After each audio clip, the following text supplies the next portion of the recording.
പോക്കോ X3ന്റെ ഒരു മാസ റിവ്യൂവുമായി ഞാനിതാ മായാവി നിങ്ങളുടെ മുമ്പിൽ വന്നിരിക്കുന്നു. അപ്പോൾ ഈ ഫോണിന് കുറച്ച് പ്രശ്നങ്ങളൊക്കെ ഉണ്ടായിരുന്നു. അപ്പോൾ നമ്മൾ ഒരു അപ്ഡേറ്റ് വന്നതിന് ശേഷം ചെയ്യാമെന്ന് പറഞ്ഞായിരുന്നു ഇരുന്നിരുന്നത്.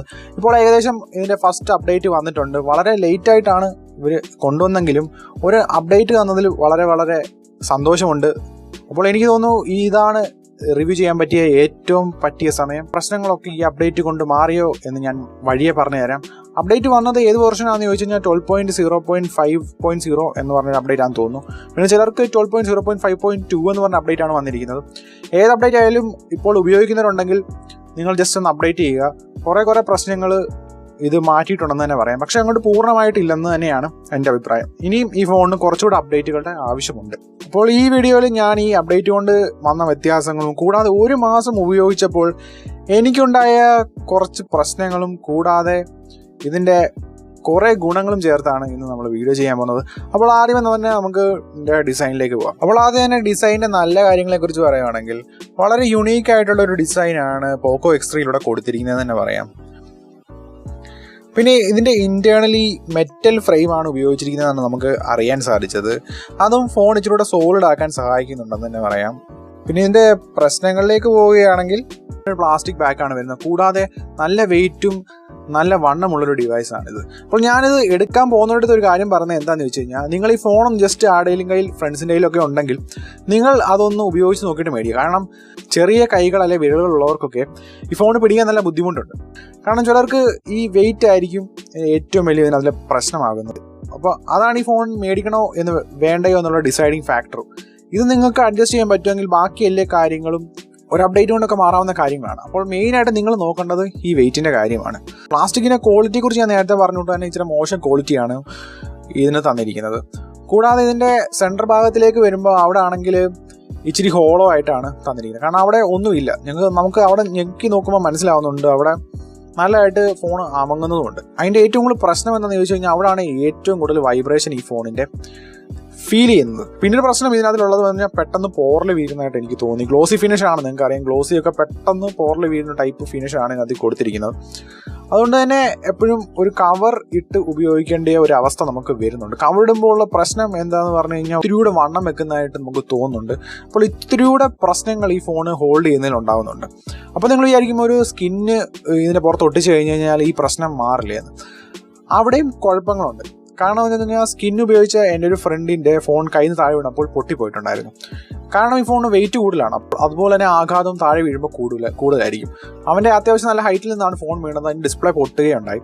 അപ്പോൾ ഡിസ്പ്ലേ കോസ്റ്റൊക്കെ വളരെ കൂടുതലാണ്. അത് നിങ്ങളൊന്ന് സൂക്ഷിക്കുക. അപ്പം കവർ ഒരു മസ്റ്റാണ്. പിന്നെ തീരെ കവർ ഉപയോഗിക്കാൻ പറ്റാത്തവർക്ക് ഞാൻ എപ്പോഴും സജസ്റ്റ് ചെയ്യുക സ്കിൻ ഉപയോഗിക്കുക. അപ്പോൾ നിങ്ങൾ ഇച്ചിരി കെയർ കൊടുക്കണമെന്നേ ഉള്ളൂ. അപ്പോൾ ഇതിൻ്റെ പ്രോഡക്ട്സ് ഒക്കെ വളരെ കുറവാണ് മാർക്കറ്റിൽ.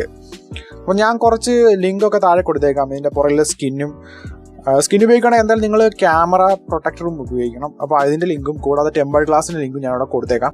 അപ്പോൾ നിങ്ങൾ ബാക്കി റഫായിട്ട് ഫോൺ ഉപയോഗിക്കുന്നവരൊക്കെ ഞാൻ പറയാം എപ്പോഴും കവർ ഇട്ട് തന്നെ ഉപയോഗിക്കാൻ ശ്രമിക്കുക. അപ്പോൾ ആ താഴെ വീഴുമ്പോഴൊക്കെ ഉള്ളൊരു ആഘാതം കുറഞ്ഞു കിട്ടും കവർ ഉപയോഗിച്ച് കഴിഞ്ഞാൽ. ആ ഒരു വണ്ണത്തിൻ്റെ രീതിയിൽ അങ്ങ് അഡ്ജസ്റ്റ് ചെയ്താൽ മതി. ഓക്കെ, ഇനി മൂന്നാമത്തെ പ്രശ്നം ഡിസൈനിൽ എന്താ എനിക്ക് തോന്നിയെന്ന് പറഞ്ഞു കഴിഞ്ഞാൽ ഇതിൻ്റെ ബ്രാൻഡിങ് ആണ്.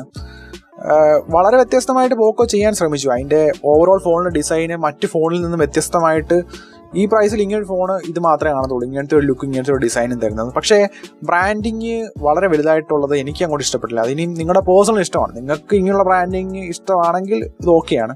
പക്ഷെ എന്നെ സംബന്ധിച്ചോളം വളരെ ചെറുതായിട്ടിരുന്നതാണ് എനിക്കിഷ്ടം. അപ്പോൾ അങ്ങനെ ഒരു രീതിയിൽ കൊടുക്കാമായിരുന്നു എന്ന് എനിക്ക് തോന്നി. പിന്നെ ക്യാമറ ബമ്പൊക്കെ വളരെ വെറൈറ്റി ആയിട്ടുണ്ട്. ഇങ്ങനൊരു ക്യാമറ ബമ്പൊന്നും ഈ പ്രൈസിലൊന്നും വേറെ ആരും തന്നിട്ടില്ല. അങ്ങനെ വെച്ച് നോക്കുമ്പോഴും വളരെ വെറൈറ്റി ആയിട്ടാണ് പോക്കോ അവിടെ ചെയ്യാൻ ശ്രമിച്ചിരിക്കുന്നത്. കൂടാതെ ഫിനിഷിങ്ങും വളരെ നല്ലതായിട്ടുണ്ട്. പെയിൻ ഫിനിഷിംഗ് ഒക്കെ നല്ല ക്വാളിറ്റി ഉള്ളതാണ് ഉപയോഗിച്ചിരിക്കുന്നത്. ബട്ടൺസിൻ്റെ കാര്യം പറയുവാണെങ്കിൽ സൈഡിലെ ബട്ടൺസും ഒക്കെ നല്ല ക്വാളിറ്റി ഉള്ള ബട്ടൺസാണ്. അങ്ങനെ ഇളകിപ്പോകുന്ന ബട്ടൺസ് ഒന്നുമല്ല. ചാർജിങ് പോർട്ടായാലും പിന്നെ ഹെഡ്ഫോൺ ജാക്കിൻ്റെ പോർട്ടായാലും ഒന്നും കുഴപ്പങ്ങളൊന്നും എനിക്ക് കാണാൻ സാധിച്ചില്ല. വളരെ നല്ല ക്വാളിറ്റിയുള്ള സംഭവങ്ങളാണ് ബാക്കി എല്ലാം ഇതിനകത്ത് തന്നിരിക്കുന്നത്. ഇനി എല്ലാവരും ഫേസ് ചെയ്തിരുന്നൊരു പ്രോബ്ലം ആയിരുന്നു ഇതിൻ്റെ ബാക്കിലെ വൈബ്രേഷൻ. അപ്പോൾ അപ്ഡേറ്റ് കൊണ്ട് എന്ത് വ്യത്യാസം വന്നെന്ന് ചോദിച്ചു കഴിഞ്ഞാൽ ഡിസൈനിലൊന്നും എന്തായാലും അപ്ഡേറ്റ് കൊണ്ട് വ്യത്യാസം വരുത്താൻ പറ്റത്തില്ല. പക്ഷേ ഇതിൻ്റെ പുറകിലത്തെ ഞാൻ പറഞ്ഞില്ലേ, വൈബ്രേഷന് കുറച്ച് അവർ കുറച്ചിട്ടുണ്ട് എന്ന് തന്നെ പറയാം ഈ അപ്ഡേറ്റിലൂടെ. എന്താ അവർ ചെയ്തതെന്ന് വെച്ച് കഴിഞ്ഞാൽ ഈ ഫോണെന്ന് പറഞ്ഞു കഴിഞ്ഞാൽ ഈ പ്രൈസിൽ ഏറ്റവും മികച്ച സ്പീക്കർ വരുന്ന ഫോണായിരുന്നത്. നല്ല ലൗഡായിരുന്നു, അതുപോലെ നല്ല ബേസും എനിക്ക് ഫീൽ ചെയ്യുന്നുണ്ടായിരുന്നു ഈ ഫോണിനകത്തിൽ. ഇപ്പോൾ അവർ ചെയ്തെന്ന് പറഞ്ഞു കഴിഞ്ഞാൽ അതിൻ്റെ വോളിയം കുറയ്ക്കുകയാണ് ചെയ്തത്, അതുപോലെ തന്നെ ബേസും കുറച്ചിട്ടുണ്ട്. അപ്പോൾ അത് കാരണം കുറച്ച് വൈബ്രേഷൻ കുറഞ്ഞായിട്ട് നമുക്ക് കാണാൻ സാധിക്കുന്നുണ്ട്. എന്നാലും അത്രയ്ക്ക് വലിയ വ്യത്യാസമൊന്നും ഈ അപ്ഡേറ്റ് കൊണ്ട് വന്നിട്ടില്ലെന്ന് തന്നെ പറയാം. ഓൾ ഓവർ ഡിസൈനിൽ നോക്കുകയാണെങ്കിൽ ഈ ഒരു നല്ല ഡിസൈൻ ആണെന്ന് തന്നെ പറയാം.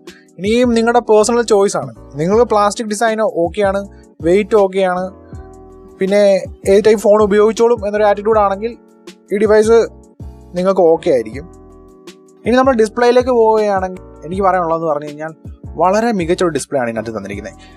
ആമോലെഡ് ഡിസ്പ്ലേകൾക്ക് ശേഷം ഈ പ്രൈസിൽ ഏറ്റവും മികച്ച ഡിസ്പ്ലേ ഏതാണെന്ന് ചോദിച്ചു കഴിഞ്ഞാൽ ഞാൻ തീർച്ചയായിട്ടും പറയാം പോക്കോ എക്സ്ട്രാ ഡിസ്പ്ലേ ആയിരിക്കും എന്നാണ്.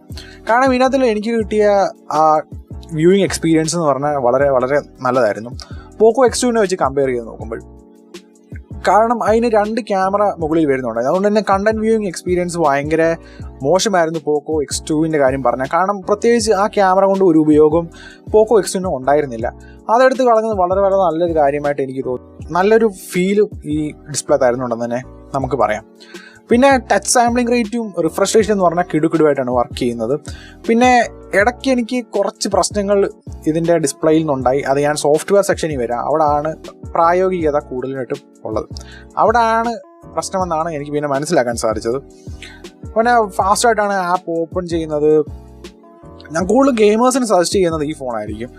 കാരണം വളരെ വളരെ റെസ്പോൺസീവാണ് ഡിസ്പ്ലേ. അത് നിങ്ങൾ ഉപയോഗിച്ച് നോക്കുമ്പോൾ നിങ്ങൾക്ക് മനസ്സിലാവും. ഇതിൻ്റെ പ്രശ്നങ്ങൾ എന്തൊക്കെയാണെന്ന് ചോദിച്ചു കഴിഞ്ഞാൽ ചിലർക്കൊക്കെ ആണെങ്കിൽ സ്ക്രീൻ ഫ്ലിക്കറിങ് ഇഷ്യൂ ഉണ്ടായിരുന്നു എന്ന് പറയുന്നത് കേട്ടോ. അത് സോഫ്റ്റ്വെയർ ഇഷ്യൂ ആണ്. അങ്ങനെയുള്ളവർ ജസ്റ്റ് അപ്ഡേറ്റ് ഒന്ന് ചെയ്യുക ഫോൺ, അവർക്കൊക്കെ ആ അപ്ഡേറ്റ് കൊണ്ട് മാറി എന്നാണ് എനിക്ക് അറിയാൻ സാധിച്ചത്. പിന്നെ വേറെ പ്രശ്നങ്ങളൊന്നും എനിക്ക് ഡിസ്പ്ലേയിൽ കാണാൻ സാധിച്ചില്ല. വളരെ മികച്ചൊരു ഡിസ്പ്ലേ ആണ് പോക്കോ X2, പ്രത്യേകിച്ച് ഈ 17,500 രൂപ എന്ന് പറഞ്ഞ ബഡ്ജറ്റിൽ ഇത് തന്നെ നമുക്ക് പറയാം. അപ്പോൾ ക്യാമറയെക്കുറിച്ച് പറയുകയാണെങ്കിൽ ആദ്യമേ തന്നെ ഇതിൻ്റെ ക്യാമറ UI-യിലേക്കാണ് നമ്മൾ പോകേണ്ടത്. എന്തോരം ഫീച്ചേഴ്സ് ആണെന്ന് വെച്ച് കഴിഞ്ഞാൽ ആ ഫീച്ചേഴ്സ് വെച്ച് തന്നെ നിങ്ങൾക്കൊരു വീഡിയോ ഷൂട്ട് ചെയ്യാനുള്ളത് ഉണ്ട്. അതുമാതിരി ഫീച്ചേഴ്സ് ഇതിനകത്തിൽ ഉണ്ട്. നിങ്ങൾ സ്വന്തമായിട്ട് ഒന്ന് ട്രൈ ചെയ്ത് നോക്കുക. ഇഷ്ടംപോലെ ഫീച്ചേഴ്സ് ഇതിനകത്തിലുണ്ട്. പിന്നെ കുറേ കളർ ഫിൽറ്റേഴ്സ് ഇതിനകത്തിൽ വരുന്നുണ്ട്. പിന്നെ മാനുവൽ കൺട്രോളിങ് വരുന്നുണ്ട്. അങ്ങനെ കുറേ സാധനങ്ങൾ ഇതിനകത്തിൽ വരുന്നുണ്ട്. ഞാൻ പറയാം, ഫീച്ചേഴ്സിൻ്റെ കാര്യത്തിൽ ഏറ്റവും കൂടുതൽ ഫീച്ചേഴ്സ് ആയിരുന്ന ഒരു ക്യാമറ UI ആണെന്ന് തോന്നുന്നു പോക്കോ X3 കാര്യത്തിൽ നോക്കുകയാണെങ്കിൽ. പിന്നെ അങ്ങനെ കുഴപ്പങ്ങളൊന്നും എനിക്ക് ഇതിനകത്തിൻ്റെ ഫീച്ചേഴ്സിലൊന്നും കാണാൻ സാധിച്ചില്ല. അങ്ങനെ ലാഗോ കാര്യങ്ങളോ ഒന്നും ഒരു ഫീച്ചർ ഉപയോഗിക്കുമ്പോൾ എനിക്ക് കാണാൻ സാധിച്ചില്ല. പ്രത്യേകിച്ച് ആ ക്ലോൺ വീഡിയോഗ്രാഫി അതുപോലെ തന്നെ ക്ലോൺ ഫോട്ടോഗ്രാഫി ഒക്കെ കിടുവായിട്ട് തന്നെ വർക്ക് ചെയ്യുന്നുണ്ട്. ഫിൽറ്റേഴ്സ് ഉപയോഗിക്കുമ്പോഴൊക്കെ നല്ല രീതിയിൽ ഇത് വർക്ക് ചെയ്യുന്നുണ്ട്. വ്ളോഗ് മോഡായാലും പൊളിയായിട്ട് നിൽക്കുന്നുണ്ട്. അപ്പോൾ വ്ളോഗേഴ്സിനൊക്കെ ഇച്ചിരി കൂടെ നല്ലത് ഇതായിരിക്കും. അങ്ങനെ എഡിറ്റ് ചെയ്യേണ്ടി വരുന്നില്ല, റോ ആയിട്ട് നിങ്ങൾക്ക് നിങ്ങളുടെ ഫുട്ടേജ് ഉപയോഗിക്കാൻ സാധിക്കും. അപ്പോൾ ഈ ക്യാമറയുടെ UI-യിൽ അങ്ങനെ കുഴപ്പങ്ങളൊന്നും അപ്ഡേറ്റിന് മുമ്പേ ഇല്ലായിരുന്നു. അപ്പോൾ അപ്ഡേറ്റിന് ശേഷം മാറ്റങ്ങളൊന്നും വന്നിട്ടില്ല. ഇതിൻ്റെ ഏറ്റവും ഗുണമെന്ന് പറഞ്ഞാൽ ഇതിൻ്റെ പ്രൈമറി ക്യാം ആണ്. പ്രൈമറി ക്യാം കിഡുമായിട്ടുള്ള ഫോട്ടോകളാണ് എടുക്കുന്നത്. പ്രത്യേകിച്ച് 64 മെഗാപിക്സലും വളരെ വളരെ നല്ല ഫോട്ടോസാണ് ഇത് എടുക്കുന്നത്. പിന്നെ 13 മെഗാപിക്സൽ അപ്ഡേറ്റിന് മുമ്പേ പ്രശ്നമുണ്ടായിരുന്നു. അതിൻ്റെ സൈഡിൽ ഡൈനാമിക് റേഞ്ചിൻ്റെ കുഴപ്പങ്ങളുണ്ടായിരുന്നു. അത് അപ്ഡേറ്റിന് ശേഷം മാറിയിട്ടുണ്ട്. ഇപ്പോൾ നല്ല പിക്ചേഴ്സാണ് 13 മെഗാപിക്സലിൽ നിന്നും കിട്ടുന്നതെന്ന് തന്നെ പറയാം. പിന്നെ മാക്രോ 2 മെഗാപിക്സലാണ്. നിങ്ങൾക്കറിയാം, ഇപ്പോൾ അതിൻ്റെ ക്വാളിറ്റി കുറവായിരിക്കും പൊതുവെ. അപ്പോൾ നിങ്ങൾക്ക് നല്ലൊരു മാക്രോ ഫോട്ടോഗ്രാഫി എടുക്കാൻ ആഗ്രഹമുള്ള ഒരാളാണെങ്കിൽ ഞാൻ ഈ ഫോണ് നിങ്ങൾക്ക് സജസ്റ്റ് ചെയ്യത്തില്ല. നിങ്ങൾ M2 Pro അല്ലെങ്കിൽ ഇവരുടെ തന്നെ MIയുടെ 9 Pro Max പോലുള്ള ഫോണിൽ നോക്കാനായിരിക്കും ഞാൻ പറയുക. പിന്നെ സെൽഫിയിലേക്ക് വരികയാണെങ്കിൽ സെൽഫിയും വളരെ നല്ലതാണ് ഇത് ക്യാപ്ചർ ചെയ്യുന്നതെന്ന് പറയാം. പിന്നെ വീഡിയോഗ്രാഫിയിലേക്ക് പോകുമ്പോൾ ഇതിന് ചെറിയൊരു ഓവർ സാച്ചുറേഷൻ്റെ പ്രശ്നം ഉണ്ടായിരുന്നു. അതിപ്പോൾ അപ്ഡേറ്റിന് ശേഷം മാറിയിട്ടുണ്ട്. ഇപ്പോൾ നല്ല നാച്ചുറൽ ഫോട്ടോസാണ് ഇത് ക്യാപ്ചർ ചെയ്യുന്നത്. പിന്നെ ഞാൻ വ്ളോഗ് മോഡിൻ്റെയും അതുപോലെ തന്നെ ക്ലോൺ വീഡിയോഗ്രാഫിയുടെയൊക്കെ ഫുട്ടേജ് നിങ്ങളൊന്ന് ഇവിടെ സൈഡിലായിട്ട് ചെറുതായിട്ടൊന്ന് കൊടുത്തേക്കാം. നിങ്ങളതൊന്ന് ജസ്റ്റ് നോക്കുക. പിന്നെ ബാക്കിയെല്ലാം നിങ്ങളാണ് പഴിച്ചു നോക്കേണ്ടത്. ഫോട്ടോഗ്രാഫിയിൽ എവിടെയാണ് പ്രശ്നമുള്ളതെന്ന് ചോദിച്ചു കഴിഞ്ഞാൽ അത് നൈറ്റ് ഫോട്ടോഗ്രാഫിയിലാണ്. നൈറ്റ് ഫോട്ടോഗ്രാഫിയിൽ ഗ്രെയിൻസ് എനിക്ക് നല്ലതായിട്ട് കാണാൻ സാധിക്കുന്നുണ്ട്. അപ്പോൾ അപ്ഡേറ്റിന് ശേഷം അത് ഏകദേശം ഫിക്സ് ആയിട്ടുണ്ടെന്ന് തന്നെ പറയാം. പക്ഷേ ഒരു അപ്ഡേറ്റ് കൂടെ ഇതിന് വേണം. അപ്പം ഞാൻ കുറച്ച് ഫോട്ടോസ് നൈറ്റിൻ്റെ ഇവിടെ കൊടുത്തേക്കാം, നിങ്ങൾ ജസ്റ്റ് ഒന്ന് നോക്കുക. ഇനി സോഫ്റ്റ്വെയറും ഹാർഡ്വെയറിലേക്കും വരികയാണെങ്കിൽ ഇവിടെയാണ് ഈ ഫോണിൻ്റെ ഏറ്റവും കൂടുതൽ പ്രശ്നങ്ങളുള്ളതെന്ന് തന്നെ പറയാം. അപ്പോൾ ആദ്യം തന്നെ നമുക്ക് നല്ലത് പറഞ്ഞുകൊണ്ട് തുടങ്ങാം. ഇതിൻ്റെ ഏറ്റവും വലിയ നല്ല കാര്യം എന്ന് പറഞ്ഞു കഴിഞ്ഞാൽ ഇതിൻ്റെ ഫീച്ചേഴ്സാണ്. ഇഷ്ടംപോലെ ഫീച്ചേഴ്സ് ഇതിനകത്തിൽ വരുന്നുണ്ട്. അതുപോലെ തന്നെ ഒപ്റ്റിമൈസേഷൻ കാര്യമാണ്. നല്ലതായിട്ട് ഈ ഫോൺ ഒപ്റ്റിമൈസ് ചെയ്തിട്ടുണ്ട്. പിന്നെ അപ്ഡേറ്റിന് ശേഷം വന്ന വേറൊരു ഗുണമെന്ന് പറഞ്ഞു കഴിഞ്ഞാൽ ആദ്യമേ ഇച്ചിരി ലാഗ് ഇതിൻ്റെ UI നല്ലോണം ഉണ്ടായിരുന്നു പോക്കോ ലോഞ്ചറിനകത്തിൽ. അത് അപ്ഡേറ്റിന് ശേഷം നല്ലോണം ഫിക്സ് ചെയ്തിട്ടുണ്ട്. ഇപ്പം നല്ല സ്മൂത്താണ്. ഇതിൻ്റെ ഡിസ്പ്ലേ എന്ന് നമുക്ക് പറയാം. നേരത്തെ ആണെങ്കിൽ ഫിംഗർ പ്രിൻറ്റ് സെൻസർ ഉപയോഗിക്കുമ്പം ഒരു ചെറിയ ലാഗ് എനിക്ക് തോന്നിയിട്ടുണ്ടായിരുന്നു. ഈ ആനിമേഷൻ്റെ ഒരു പ്രശ്നമായിരുന്നു, അതും അപ്ഡേറ്റിന് ശേഷം മാറിയിട്ടുണ്ട്. പിന്നെ സോഫ്റ്റ്വെയറിൽ പ്രശ്നങ്ങളെക്കുറിച്ച് പറയുകയാണെങ്കിൽ ആദ്യത്തെ പ്രശ്നമാണ് ഇതിനകത്തിൽ വരുന്ന ആപ്പുകൾ. ഫോൺ മേടിച്ചിട്ട് ഏകദേശം ഒരു 10 ആപ്പോളം എനിക്ക് ഇതിനകത്ത് നിന്ന് അൺഇൻസ്റ്റാൾ ചെയ്യേണ്ടി വന്നു. അതുമാതിരി ബ്ലോട്ട്വെയർസ് ഇതിനകത്തിൽ ഓൾറെഡി അവർ ഇൻസ്റ്റാൾ ചെയ്തിട്ട് തന്നിട്ടുണ്ടായിരുന്നു. ഇത് നല്ലതായിട്ട് ഒരു യൂസർ എന്നുള്ള നിലയിൽ നമ്മുടെ എക്സ്പീരിയൻസിന് നല്ലതായിട്ട് ബാധിക്കുന്നുണ്ട്. പിന്നെ ഈ ആപ്പുകൾ തന്നെ ഉണ്ടാക്കുന്ന നോട്ടിഫിക്കേഷൻ കാര്യമാണ്. ഈ ഫോണിൽ ഡിലീറ്റ് ചെയ്യാൻ പറ്റാതെ ഇവരുടെ സ്വന്തം ആപ്പുകളായിട്ടുള്ള ഗെറ്റ് ആപ്പും അതുപോലെ തന്നെ സോഫ്റ്റ്വെയർ അപ്ഡേറ്റ് പോലും ചില നോട്ടിഫിക്കേഷൻ നമുക്ക് എപ്പോഴും ഇങ്ങനെ തന്നുകൊണ്ടേയിരിക്കും. ഇത് നമ്മൾ ഡിസേബിൾ ചെയ്യുകയാണെങ്കിലുള്ള കുഴപ്പം എന്താണെന്ന് പറഞ്ഞു കഴിഞ്ഞാൽ, ഒരു അപ്ഡേറ്റ് വന്നതിന് ശേഷമോ അല്ലെങ്കിൽ നിങ്ങളൊന്ന് ഫോണൊന്ന് റീസ്റ്റാർട്ട് ചെയ്യുകയാണെങ്കിലോ ഇത് ഓട്ടോമാറ്റിക്കായിട്ട് പിന്നെയും ഓൺ ആകുകയും നമുക്ക് തിരിച്ച് പിന്നെയും അപ്ഡേറ്റ് വരികയും ചെയ്യുന്നുണ്ട്. ഇത് വളരെ വളരെ ശല്യപ്പെടുന്ന ഒരു പ്രശ്നമാണ്. തീർച്ചയായിട്ടും മാറ്റിയേ പറ്റുള്ളൂ. അതുപോലെ തന്നെ നമുക്കറിയാം ഇതിനകത്ത് പ്രൈവസി ഇഷ്യൂസ് ഉണ്ടായിരുന്നു. ഒറ്റ ക്ലിക്കിൽ തന്നെ പല ആപ്പും നമ്മുടെ ഫുൾ പെർമിഷൻസ് എടുക്കുന്നുണ്ടായിരുന്നു. ഇപ്പോൾ ആ ഇഷ്യൂ ഉണ്ടായിരുന്ന ആപ്പുകൾ, ചൈനീസ് ആപ്പുകളൊക്കെ മാറ്റിയിട്ടുണ്ടെങ്കിലും ഇപ്പോഴും ഇതിനകത്ത് സെക്യൂരിറ്റി ആപ്പിൽ കയറി നിങ്ങൾ എഗ്രി എന്ന് കൊടുക്കുകയാണ്, അല്ലെങ്കിൽ നിങ്ങൾ ഇവരുടെ സ്വന്തം ബ്രൗസറിൽ കയറിയിട്ട് എഗ്രി എന്ന് കൊടുക്കുകയാണെങ്കിൽ എല്ലാ പെർമിഷനും ഒറ്റയടിക്ക് ഇത് എടുക്കുന്നുണ്ട്. ഇതും ഒരു മോശ കാര്യമായിട്ട് എനിക്ക് MIയിൽ നിന്ന് തോന്നി. അപ്പോൾ സോഫ്റ്റ്വെയർ എക്സ്പീരിയൻസ് ഇച്ചിരൂടെ ഇമ്പ്രൂവ് ചെയ്യണമെന്നാണ് എനിക്ക് പറയാനുള്ളത്, പ്രത്യേകിച്ച് ഈ സെക്യൂരിറ്റിയുടെ കാര്യത്തിലും. അപ്പോൾ അത് അടുത്ത പ്രശ്നമാണ് ഇതിൻ്റെ ആധാർ ഡേറ്റയുടെ പ്രശ്നം. അപ്പോൾ ഞാൻ കുറേ നാൾ ഫോൺ ഉപയോഗിച്ചപ്പോൾ എനിക്ക് കാണാൻ സാധിച്ചെന്ന് പറഞ്ഞു കഴിഞ്ഞാൽ ഇതിൻ്റെ ആധാർ ഡേറ്റയുടെ ഭാഗം നല്ലതായിട്ട് കൂടുന്നതായിട്ട് ഞാൻ കാണാൻ സാധിച്ചു. അപ്പോൾ ഞാൻ വിചാരിച്ചു എന്തെങ്കിലും ആപ്പ് ഡേറ്റ കൺസ്യൂം ചെയ്യുന്നതായിരിക്കുമെന്ന്. ഉടനെ ഞാനാണെങ്കിൽ ഫോണാണെങ്കിൽ ഫാക്ടറി റീസെറ്റ് ചെയ്തു. ഫാക്ടറി റീസെറ്റ് ചെയ്തപ്പോഴും കാണാൻ സാധിച്ചത് എന്താണെന്ന് പറഞ്ഞു കഴിഞ്ഞാൽ എനിക്ക് ആ ആധാർ ഡേറ്റ എന്ന് പറഞ്ഞ സാധനം റിമൂവ് ആവുന്നില്ല. ഇതും ഭയങ്കര ഒരു മോശ അനുഭവമാണ്. കാരണം എന്താണെന്ന് ചോദിച്ചു കഴിഞ്ഞാൽ ഈ ഫോണിൻ്റെ ഏറ്റവും ബേസ് ആയിട്ടുള്ള വേരിയൻറ്റ് വരുന്നതെന്ന് പറഞ്ഞു കഴിഞ്ഞാൽ 64 GB ആണ്. അപ്പോൾ 64 GB ഞാൻ നിങ്ങൾക്കൊരു സ്ക്രീൻഷോട്ട് കാണിച്ചു തരാം. ഞാനിപ്പോൾ സ്ക്രീൻഷോട്ട് ഇട്ടിട്ടുണ്ട്.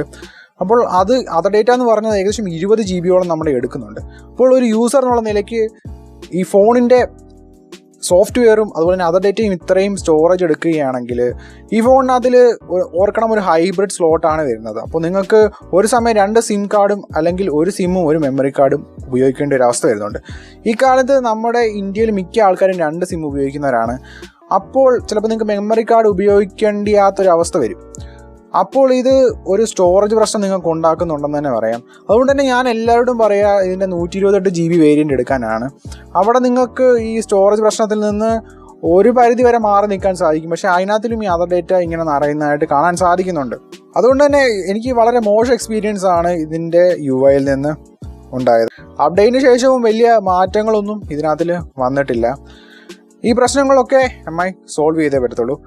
അപ്പോൾ യൂസർ എക്സ്പീരിയൻസിനെ കുറിച്ച് പറയുകയാണെങ്കിൽ നിങ്ങൾ ഈ UIയുടെ ഒരു ഫാനാണ് എങ്കിൽ നിങ്ങൾക്ക് ഓക്കെ ആയിരിക്കും. പക്ഷേ എന്നെ സംബന്ധിച്ചോളം ഒരു ഓക്കെ UI മാത്രമാണ് MI UI. ഹാർഡ്വെയർ സെക്ഷനിലേക്ക് നോക്കുകയാണെങ്കിൽ ഹാർഡ്വെയറിൽ എനിക്ക് ഏറ്റവും കൂടുതൽ ഇഷ്ടപ്പെട്ട ഒരു സാധനമാണ് ഇതിൻ്റെ നോട്ടിഫിക്കേഷൻ LED. കുറച്ച് കാലങ്ങൾക്ക് മുമ്പ് വരെ എല്ലാ ഫോണിൽ നിന്ന് ഈ സാധനം എടുത്തു മാറ്റുകയായിരുന്നു. പക്ഷേ വളരെ വളരെ ഉപകാരമുള്ള ഒരു സാധനമാണ് ഈ നോട്ടിഫിക്കേഷൻ LED. അപ്പോൾ അതും എനിക്ക് വളരെ ഈ ഫോണിൻ്റെ ഇഷ്ടപ്പെട്ടൊരു സംഭവമാണ്. പിന്നെ ഇതിൻ്റെ സ്പീക്കേഴ്സിനെ കുറിച്ച് പറയുകയാണെങ്കിൽ നല്ല ശബ്ദമുള്ള സ്പീക്കേഴ്സാണ്. എനിക്ക് തോന്നുന്നു 20,000 രൂപയിൽ വളരെ മികച്ച ശബ്ദവും ബേസും ട്രിബിളും തരുന്ന സ്പീക്കേഴ്സ് കുറവാണ്. അതിൽ ഒരു സ്പീക്കേഴ്സാണ് പോക്കോ X3 തന്നെ നമുക്ക് പറയാം. പിന്നെ ബ്ലൂടൂത്ത് കണക്ടിവിറ്റി ആയാലും വൈഫൈ കണക്ടിവിറ്റി ആയാലും എനിക്കങ്ങനെ കുഴപ്പങ്ങളൊന്നും കാണാൻ സാധിച്ചില്ല. ഹാർഡ്വെയർ സെക്ഷനെല്ലാം നല്ല ഓക്കെ ആയിട്ടാണ്, അങ്ങനെ കുഴപ്പങ്ങളൊന്നും എനിക്ക് കാണാൻ സാധിച്ചില്ല. ഇനിയും പെർഫോമൻസിലേക്ക് നോക്കുകയാണെങ്കിൽ OnTuTu ബെഞ്ച്മാർക്ക് സ്കോർസിൽ ഇച്ചിരി പ്രശ്നം ഉണ്ടായിരുന്നു. എനിക്ക് അപ്ഡേറ്റിന് മുമ്പേ ആണെങ്കിൽ സ്കോർസ് ഏകദേശം 2,60,000 അടുത്തായിരുന്നു കിട്ടിക്കൊണ്ടിരുന്നത്. പക്ഷേ ഇവർ ക്ലെയിം ചെയ്തിരുന്ന 3 ലക്ഷത്തിന് മുകളിലായിരുന്നു. പക്ഷേ അപ്ഡേറ്റ് വന്നതിന് ശേഷം ഇത് ഏകദേശം 290 ക്രോസ് ചെയ്യുന്നുണ്ട്. അപ്പോൾ അത് എന്തോ ഒരു ബഗ്ഗായിരുന്നെന്ന് എനിക്ക് തോന്നുന്നു. അപ്പോൾ ഫിക്സ് ആയിട്ടുണ്ട്. പക്ഷേ പ്രാക്ടിക്കലായിട്ട് നമ്മൾ എങ്ങനെ ഫോൺ ഉപയോഗിക്കുമ്പം എങ്ങനെയുണ്ടെന്ന് ചോദിച്ചു കഴിഞ്ഞാൽ വളരെ നല്ലതായിട്ട് ഇത് പെർഫോം ചെയ്യുന്നുണ്ടെന്ന് തന്നെ പറയാം. പോക്കോ X3 കണ്ട അതേ ഒരു പെർഫോമൻസ് തന്നെയാണ് എനിക്ക് ഇതിനകത്തിലും കാണിക്കുന്നത്. അത് സ്പെക്സ് വൈസ് നിങ്ങൾ നോക്കുമ്പോഴും മനസ്സിലാവും.